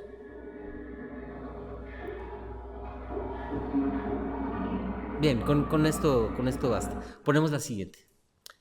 Es muy interesante ver la participación de Gutiérrez Heras en la película Olimpiada en México de Alberto Isaac. El 6 de diciembre de 1968, en una carta del comité organizador, se le encarga la música para ese documental. Se comprometen a pagarle bien, unos 30,000 pesos, que eran $2,400, es decir, bastante más que lo que Barbachano le había pagado 4 años antes. 10,000 a la firma del contrato, el resto a través del sindicato de compositores, por cierto, al que se incorpora en 1966. No se puede componer música para el cine industrial si no se formaba parte del sindicato, y no ponen un plazo para la entrega del trabajo, pero prácticamente le piden que quede a disponibilidad en la edición. Y entonces, cito el contrato: queda entendido que a partir de esta fecha estará usted en contacto con el director, señor Isaac, y con el departamento de edición para ver las diferentes secuencias deportivas y componer los temas musicales. Es decir, que se hace un trabajo, el trabajo es en la mesa de edición y se compone en función de la mesa de edición, y es probable que él haya podido incidir en el montaje. Ponemos la siguiente y ponemos la siguiente para que se active. Vamos a ver esta secuencia que es muy interesante. The 100-meter dash attracts the fastest women from all nations, all hoping to carry home the gold medal.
Me gusta mucho esta secuencia porque hace una mezcla entre la música, el sonido de la narración diegética, la extradiegética, el sonido del disparo con la expectación. Y acá es bien interesante preguntarse quién está influyendo a quién, si es la mesa de montaje que ya montan y le piden el producto musical, o que él haya incidido en el montaje. Yo tengo la sospecha de que sí incidió en el montaje. Ponemos un par de 10 segundos de esta y de la siguiente. Esta es la música de la competencia For women.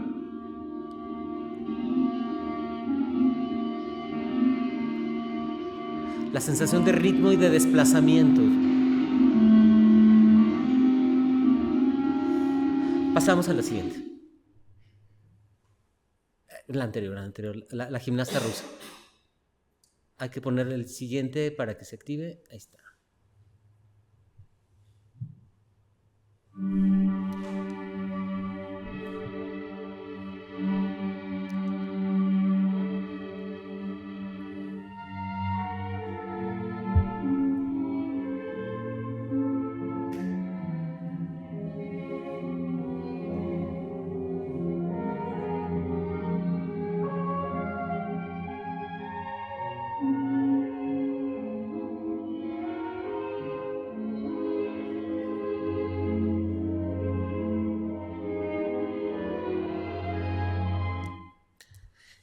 No siempre la relación de trabajo fue tan buena como se ve en el caso del trabajo para Olimpiada en México.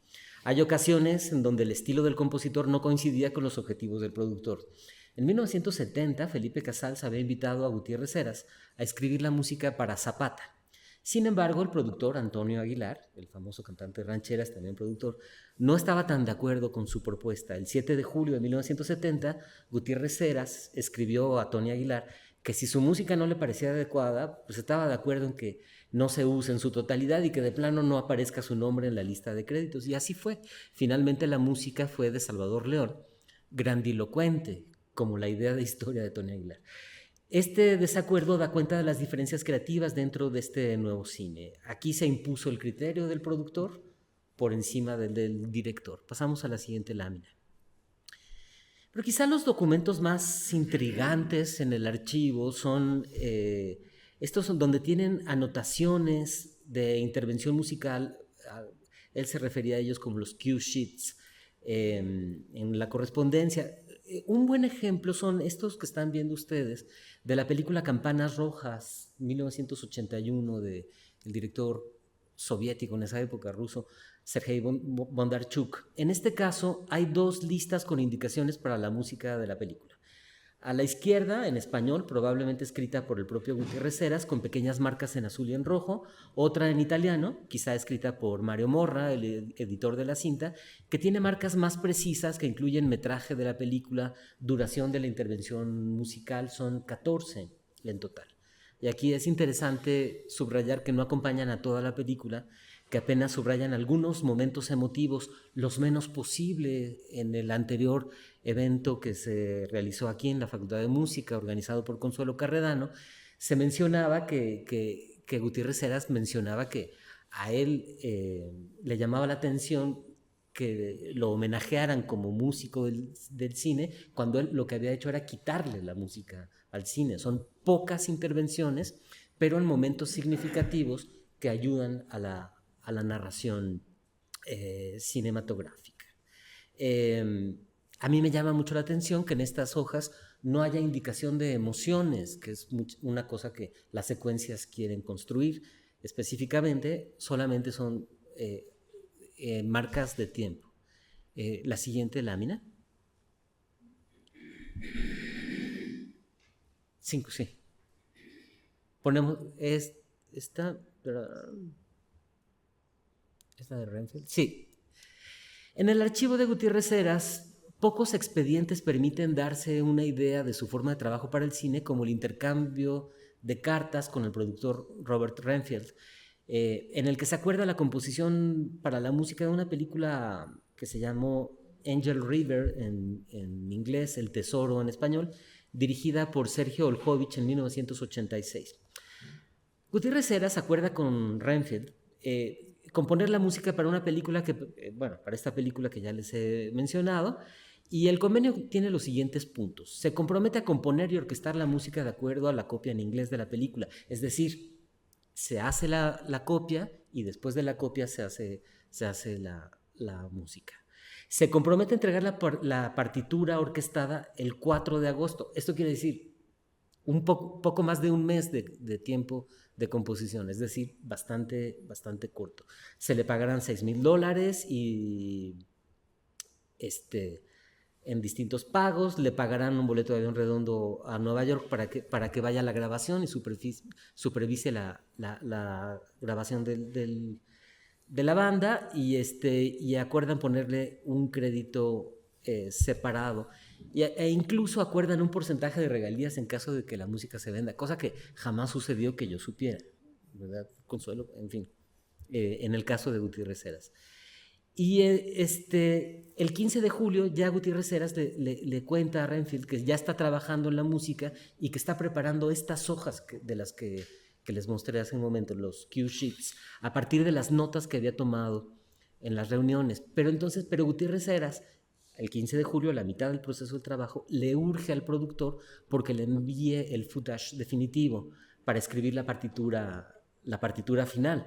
Y yo me empecé a poner nervioso, dije, es 15 de junio y apenas le quedan 20 días para cumplir el contrato, pero lo cual quiere decir que está trabajando bastante a contrarreloj. Y luego ya al final establece que le pide al productor que va a necesitar entre 20 y 22 músicos, una sección de 15 instrumentos de cuerda, 8 violines, 4 violas, 2 chelos, un contrabajo, más flauta, clarinete, corno, trompeta y un segundo corno, guitarra y 2 percusiones. En una fase más avanzada de esta investigación haremos el análisis sobre ya concretamente qué tipo de música está haciendo y cómo la hace. Por ahora lo que me interesaba mucho era entender cómo era este proceso de producción. Finalmente, en una carta sin fecha, Renfield le manda a Gutiérrez Heras una carta con un cheque por $5,250 y le dice que se ha conmovido hasta las lágrimas. Ponemos la última lámina, la 14, y ya por último. Al igual que los trabajos nutricios de otros grandes creadores, pienso en las películas industriales de Luis Buñuel o en los carteles publicitarios de Josep Renau, por poner un ejemplo. En este caso se tratan de productos de calidad que tienen un sello personal. En ellos la música adquiere otra dimensión gracias a lo visual y es por eso que vale la pena analizarla desde la perspectiva de la intermedialidad. No solo desde la perspectiva musical, no solo desde la perspectiva cinematográfica, sino a partir de una perspectiva que valore la dimensión sonora, cómo la dimensión sonora y musical incide en la significación de una imagen a través del montaje cinematográfico. Creo que este enfoque lo que nos puede dar resultados interesantes.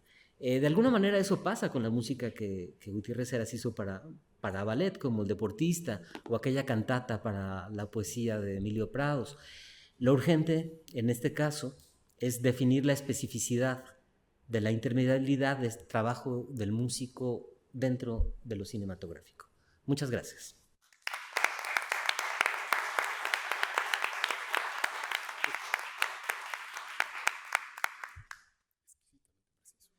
Cerrar esta ronda de participación.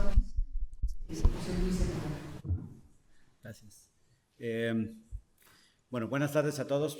Quiero comenzar haciendo una serie de agradecimientos. Primero que nada a ustedes por su paciencia, por su presencia, a los organizadores del Congreso por permitirnos compartir, a los compañeros de logística que están haciendo que esto fluya de la mejor manera, por supuesto a mis compañeros de mesa porque es muy interesante escuchar todas estas perspectivas y, por ejemplo, verificar cosas y conceptos de la música que yo estoy estudiando y ver que están presentes de manera global y que, no estoy pensando locuras cuando veo la música que estoy trabajando. También, desde luego, por supuesto, agradecerle a la doctora Consuelo la posibilidad de participar en un proyecto como este, porque yo considero, ya he dicho más de una vez en diferentes foros académicos, que no me encantan los proyectos que tienen la visión y la mira de siempre terminar, de tener un producto que es un libro que solo entienden el autor y 3 colegas que de hecho están citados en la bibliografía y entre ellos se dan palmadas en el hombro. Yo considero que la música, las manifestaciones artísticas tienen que tener diversas salidas, diversos detonadores y por supuesto que suene la música. Eso me parece que es crucial y este proyecto lo tiene desde el día 1 y por eso estoy muy contento de participar. Mi intervención, mi punto de encuentro con este proyecto es específicamente Nictálope, una obra para 2 guitarras. Y bueno, yo nombré a mi participación así: difusión igual a preservación. El caso de Nictálope para 2 guitarras, el paso de Keynote a PowerPoint hizo ahí algunos problemas con la tipografía, pero les pido disculpas por ello. Pero el ejemplo de Nictálope nos sirve para este proyecto de difusión del cual ya adelantó algunas cosas Gustavo y en el que interviene él, Edmundo Camacho también, y me toca colaborar. Si podemos ver la siguiente lámina, por favor. Digo yo, difusión, el último eslabón en la cadena de la conservación o de la preservación. Pero decidí usar esta imagen y este concepto porque sí, quizá es el último, porque necesita de todo ese trabajo del que ya se habló.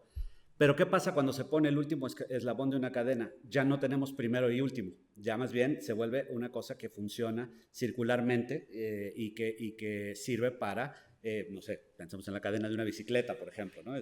¿Dónde empieza y dónde termina? Más bien ya todos los esfuerzos ayudan a que la bicicleta camine y creo que eso es lo que pasa con la música. Ahora, este proceso de difusión que a veces se da por hecho o no quiero decir que se minimiza, pero se banaliza en algunas ocasiones. Déjenme ponerles un ejemplo de donde creo que esto funciona, ha venido funcionando por más de 3 siglos muy bien. Existe una misa de Cristóbal de Morales que ha sido estudiada, ha sido reconstruida e incluso interpretada sin tener una sola fuente escrita de las partes vocales. ¿Qué es lo que permitió conocer esta música? Una intabulación realizada por Miguel de Fuenllana en su libro Orfénica Lira, de estos famosos 7 documentos publicados por los vihuelistas Budarra, Narváez, Luis Milán, y hablo en específico de Miguel de Fuenllana. La única fuente para esa misa de Morales es esa intabulación. ¿Y qué es esa intabulación? Es la manera, es una fuente de difusión porque la gente que escuchó esa misa de Cristóbal de Morales la quiso llevar a su casa y como no tenía iPod, más bien un vihuelista decidió hacer una intabulación. ¿Para qué? Para que la gente en casa pudiera acompañar ciertos números de esta misa a la vihuela, ¿no? Y tuvieran la versión portátil, ¿no? de esta música. Eso es la difusión. Este proceso, esa presencia de esta misa de Cristóbal de Morales en el libro de Fuenllana nos habla mucho del éxito que tuvo la obra, porque por algo decidió intabular esa y no otra, y de este proceso que nos permite hoy tener esa música a la mano para conocerla. Así que esperablemente todas estas ediciones, todos estos procesos, todas las digitalizaciones en 300 años podrán servir en algún momento para conocer y reconocer la música de Joaquín Gutiérrez Heras, que ya de suyo tiene un valor que a mí me parece intrínseco, pero que se irá visualizando de mejor manera con este trabajo. Si podemos ver la siguiente lámina. Bueno, Nictálope. Nictálope es una obra para 2 guitarras escrita en 1990, al menos firmada en 1990. Están viendo ahí la primera página del manuscrito, por ahí está también la segunda, ahorita la veremos. Es muy interesante que en esta época, en los 80 y 90 del siglo pasado, la guitarra tuvo un auge en México específicamente por la venida de Leo Brouwer, entre otros compositores, a presentar talleres y conferencias en el CENIDIM y en otros, en el Conservatorio Nacional. e invitaron mucho a los compositores a trabajar con el instrumento, pero también fomentaron la creación de distintos ensambles. Pienso en el dúo que formaron Margarita Castañón y Federico Bañuelos, y el dúo de Jaime Márquez y Roberto Limón, dos guitarristas insignia, digamos, de esas épocas, y dedicatarios de un gran número de partituras. En el caso de Nictálope, podemos ver y concretar mucho de lo que se ha dicho aquí acerca de la naturaleza narrativa que tiene la música de Gutiérrez Heras. Yo diría que con esta obra, sin que haya sido creada para el cine, nos está contando una historia, y de hecho nos está contando una de estas historias pícaras donde el villano termina siendo, como estas canciones catalanas, la canción del ladrón, ¿no? Donde el villano termina siendo este personaje que al final se vuelve entrañable, porque, si podemos ver la siguiente lámina, por favor, digamos, en la parte central, perdón por lo pequeño de la imagen, pero en la parte central, en el tercer y cuarto renglón, observan esta especie de contrapunto paralelo, ¿no? De ambos instrumentos, pero todos esos son tritonos, o sea, es decir, las dos guitarras están haciendo quintas disminuidas o cuarta aumentada, dependiendo de la escritura, pero tratado de una manera que nos olvidamos absolutamente de esta idea del tritono del diablo y de este intervalo disonante que molesta y que tiende forzosamente a la resolución. Al contrario, diría yo que se vuelve deseable escuchar a partir de ahí y hasta el final de la obra, una obra que dura prácticamente 11 minutos, queremos volver y volver a escuchar este intervalo, esta necesidad de caos en nuestra vida se manifiesta y se vuelve algo, pues eso, deseable, diría yo. Arriba, justamente arriba, vemos una manifestación de lo que ya comentaba Leonora, esta idea de un contrapunto que nos remite casi a lo renacentista, parecería incluso un cantus firmus, lo que está haciendo la guitarra 2, con notas muy largas y muy puntuales que tienen que vibrarse muy bien, sobre las cuales la guitarra 1 articula una línea melódica muy interesante. Pero volviendo a este asunto de la narrativa, en el caso de Nictálope, creo que lo más interesante es el orgánico, el ensamble que decide, porque más que un dúo de guitarras, para mí es una guitarra de 12 cuerdas, lo que él propone. Y lo podemos ver, si podemos regresar a la lámina 1, por favor. Por ejemplo, vemos esta idea de la resonancia, donde la guitarra 2 toca un bajo, un mi de la sexta cuerda, la nota más profunda, al menos en la afinación estándar de la guitarra, y sobre de ello, la guitarra 1 hace un si fa, un primer tritono. Desde ahí ya nos está anunciando este personaje. Y así van articulando, se van preguntando y respondiendo, pero si observan el siguiente renglón, el segundo renglón, observan este arpegio en cascada, pero dividido entre las dos guitarras. Se van como preguntando y respondiendo, y esto sucederá sistemáticamente. De hecho, en el último renglón lo pueden ver, pero en sentido inverso.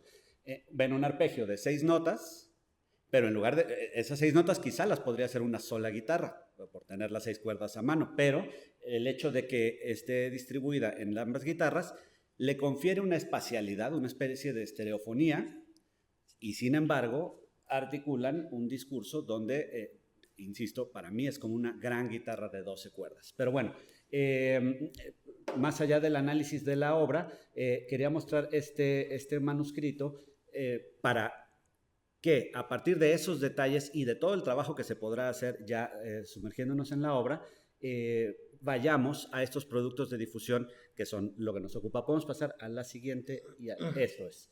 La propuesta de difusión para los productos resultantes de este proyecto es, por una parte, esa edición, revisión y publicación de partituras. Ya mencionó un par de cosas al respecto Gustavo. La idea es generar documentos modernos con criterios lo más actuales posible. Ya no nos vamos a permitir hablar de buenos y malos, eso no existe, cada quien va teniendo sus propias decisiones, pero sí al menos a partir de la experiencia de nosotros como intérpretes y nuestra relación con estas fuentes, generar una edición que funcione para la práctica, y hacia el final de mi participación les voy a poner un ejemplo concreto de ello.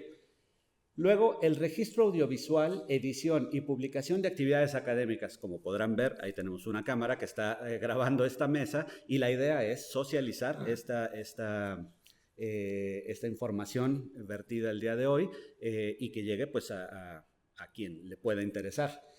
Lo mismo sucederá con el registro audiovisual, edición y publicación de la música en concierto. Hablo específicamente de este concierto que ya mencionó Gustavo, que él y Edmundo están curando, con esta idea de hacer una revisión de la música de cámara de Gutiérrez Heras, y dejarla registrado igual para una difusión posterior. Pero también la producción audiovisual de la música editada, es decir, que no se quede solo en el concierto anecdótico, sino la posibilidad de ya en un estudio con situaciones controladas, con mejor iluminación, sin la participación del público, que si bien ayuda mucho, pero para generar un producto audiovisual, digamos, con una idea estética más profunda, haremos un registro ex profeso de estas piezas, y todo ello alimentará una serie de canales de difusión. Hablo ahí, creación y administración de contenidos adecuados a las diversas plataformas de socialización. ¿A qué me refiero con esto? Por supuesto, un canal puede ser Vimeo, YouTube, un canal que permita escuchar la música completa, pero también ya no podemos seguir negando que la presencia en redes sociales de las diferentes plataformas es lo que ayuda a la difusión, a la diseminación del conocimiento, y sabemos que los contenidos en este tipo de redes a veces necesitan cierta brevedad para ser efectivos. Entonces, la idea es que con los materiales raíz que vayamos obteniendo podamos ir materializando, valga la redundancia, o concretando publicaciones adecuadas para cada tipo de público que tenemos. Si podemos pasar a la siguiente. No quiero quedarme sin decir que Nictálope es de estas partituras que, como ya mencionó Gustavo, se publicaron en ediciones mexicanas de música, pero que sí, desafortunadamente, es una crítica en el mejor de los ánimos, se quedaron en una muy pulida captura de notas.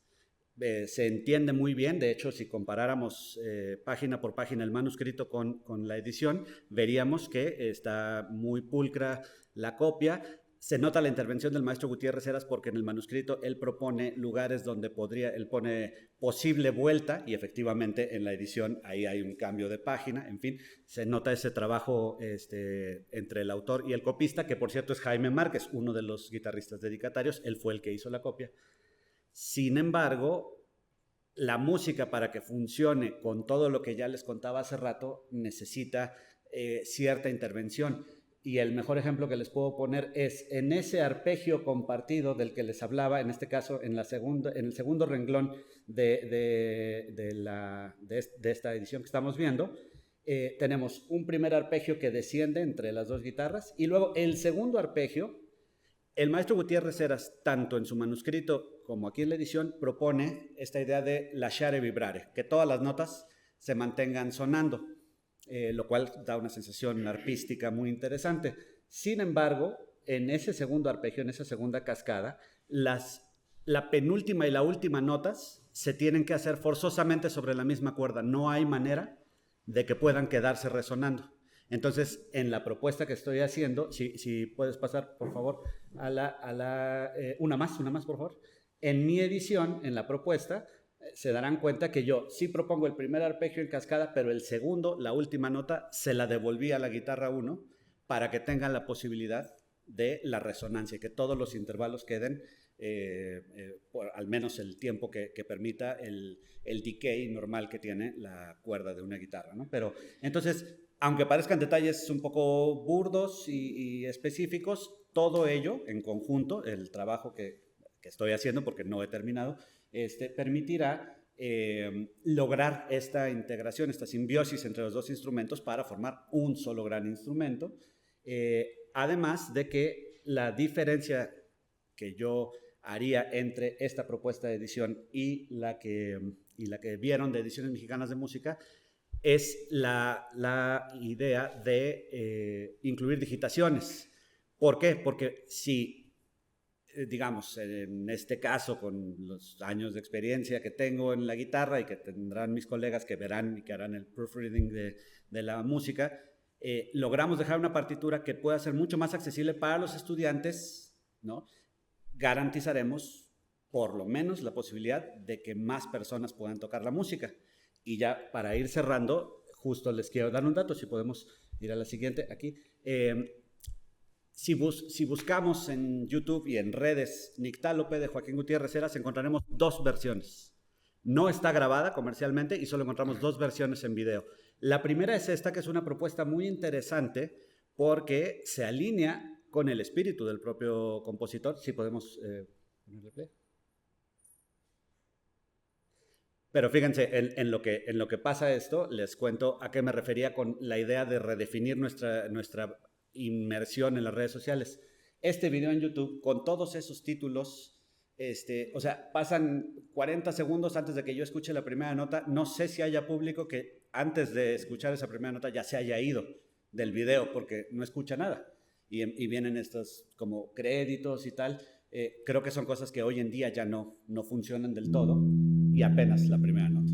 Pero la propuesta en video es muy interesante, o sea, el tocar la obra con un video que no está creado ex professo, sino decidieron alinear 2 discursos, 2 textos, uno videográfico y uno musical, pues está interesante.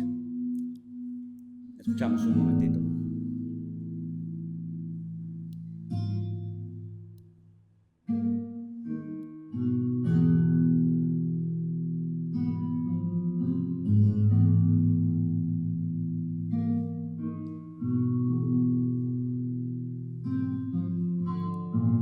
Hasta ahí, por favor.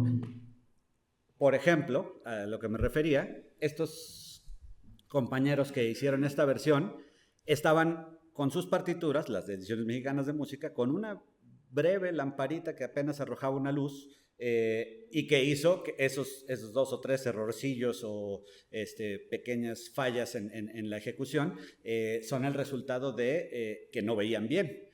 La posibilidad de tener hoy ediciones electrónicas que se pueden leer desde un iPad y que no importa la iluminación conceptual que tenga el espacio escénico, te permiten de todos modos leer adecuadamente tu música y quizás hasta con el reflejo del iPad veas un poquito mejor la mano y evitar este tipo de cosas. Pero bueno, nuestro propósito es hacer una producción como esta otra. Este es un dúo de guitarras, si no me equivoco son de Monterrey. Ellos tienen 2 versiones en video de esta obra, o más bien, les grabaron un concierto en vivo y está el concierto completo y eso se encuentra como un ítem, y ellos extrajeron el video de Nictálope, le pusieron este filtro en blanco y negro y lo produjeron un poquito mejor. Tiene un par de cámaras. Vamos a escuchar un momento, por favor.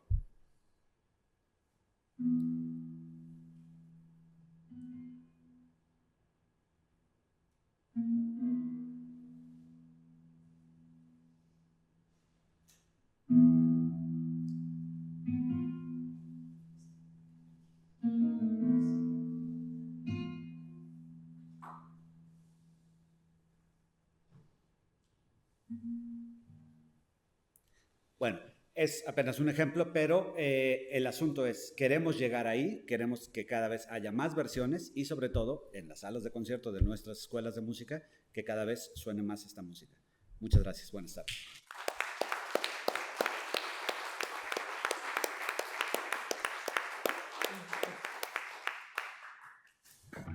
Pues fue una sesión intensa con muchas y muy buenas presentaciones. Y ahora pues tenemos un tiempo muy chiquito para algunos comentarios, preguntas, por parte de ustedes.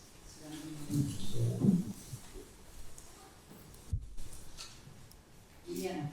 Si no hay ninguna pregunta, porque te digo informativo, quería saber si se conserva algún registro de grabación de las obras, por ejemplo, del divertimento, la grabación del año 59 y la de la cantata de cámara del 62, si no me equivoco. Si se conserva en este archivo alguna grabación de ese momento. Todavía no procesamos ni llegamos a la parte de las grabaciones, pero puedo tomar nota y lo busco. Pero bueno, de esa época sí hay algunas grabaciones.